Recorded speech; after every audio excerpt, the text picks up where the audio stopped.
Welcome to my channel.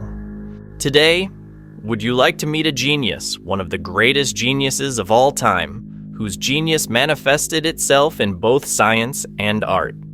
No human being could think as far ahead as he did. He is Leonardo da Vinci. Before starting the video, please don't forget to subscribe. Leonardo, born on April 15th, 1452, in the town of Vinci, Italy, had an interesting childhood. His father was a noble notary, while his mother was a servant from the lower class, and he was therefore born illegitimately. Because he was an illegitimate child, he was unable to attend school by law.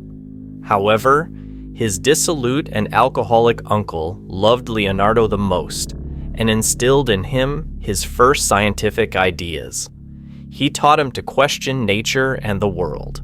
His father, Onur, who gradually began to notice the secrets of his intelligence and his drawings, sent him to a famous art school in Florence to study under Master Verrocchio.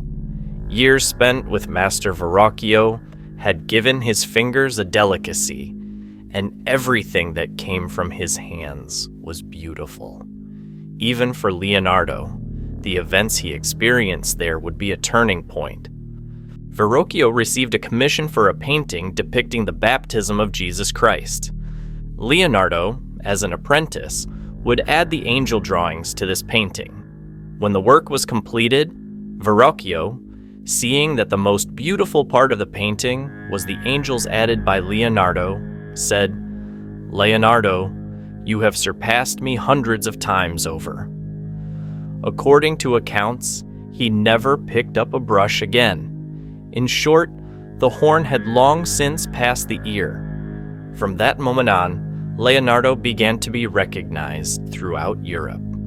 Although he was still a child, he was an inventor, a scientist, and at that time, the wealthy families of Italy during the Renaissance were lining up to take scientists and artists under their protection.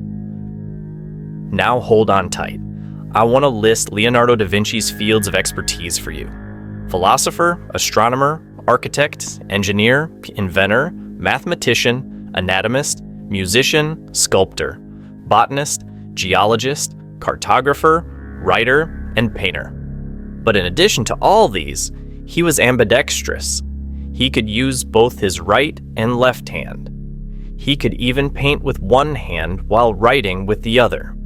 What's more, he didn't write in the usual way, but from right to left in mirror writing. His texts could only be read with the help of a mirror. Do you realize what an extraordinary mind we are dealing with? Leonardo also believed in the right of all living beings to life. For this reason, he became a vegetarian. While everyone else wore leather and fur, he chose linen. Whenever he saw an animal in a cage, he would buy it and set it free. Beyond all this, anatomy was of great importance to him. At night, he secretly went to study dead human bodies. His studies and drawings of human organs not only continue to inspire admiration today, but also paved the way for modern medicine. When the church prohibited working on human corpses, he turned to dissecting the bodies of dead cattle. The church of the time and many sources portrayed him as someone working in disgusting conditions. It is claimed, however, that Leonardo disliked physical contact. He once said, "The reproductive act and everything connected with it is so disgusting that if people did not have beautiful faces and emotional inclinations, the human race would soon die out." This statement was later analyzed by Sigmund Freud, who concluded that Leonardo was frigid, meaning he suffered from a coldness towards others in a sexual sense.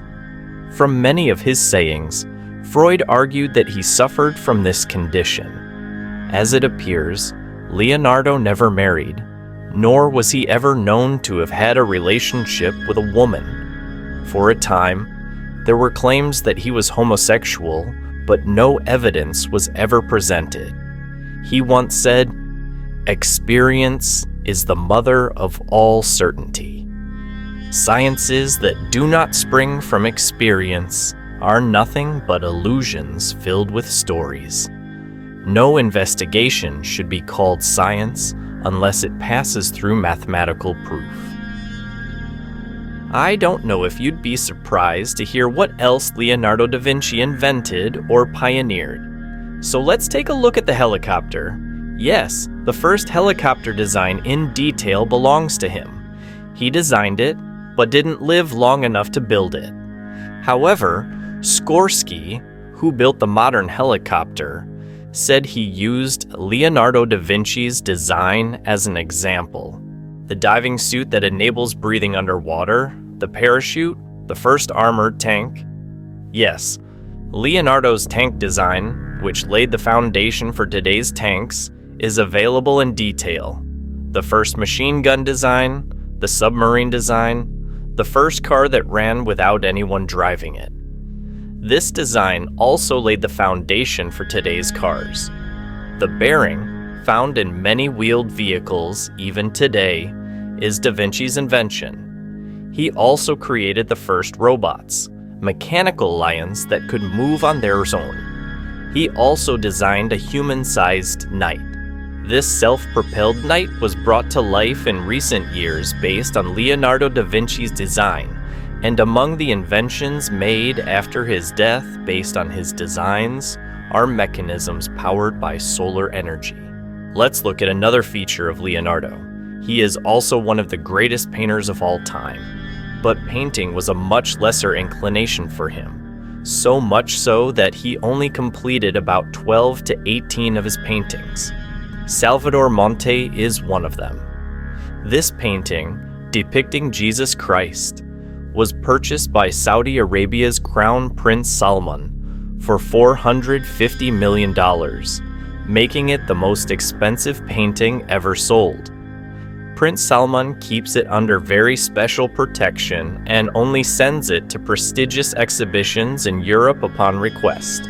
But Salvator Monte is such a work of art that many European kings later adopted the hairstyle in this painting. Another important painting of his is the Mona Lisa, which you all know. Mona Lisa was neither a queen nor a particularly beautiful woman. She was the ordinary wife of a merchant, and this painting was never completed. No matter how you look at it, the Mona Lisa painting, which seems to be looking at you, has not yet been fully analyzed. Leonardo da Vinci died on May 2, 1519, at his home in France at the age of 67. In his will, he left the bulk of his estate to his assistant and to the poor. He was buried in the Florentine church. His last words were, "I have offended God and mankind by doing so little throughout my life." We must understand that our world has seen many scientists and geniuses, but none could match Leonardo. He was a man without time, place, or boundaries,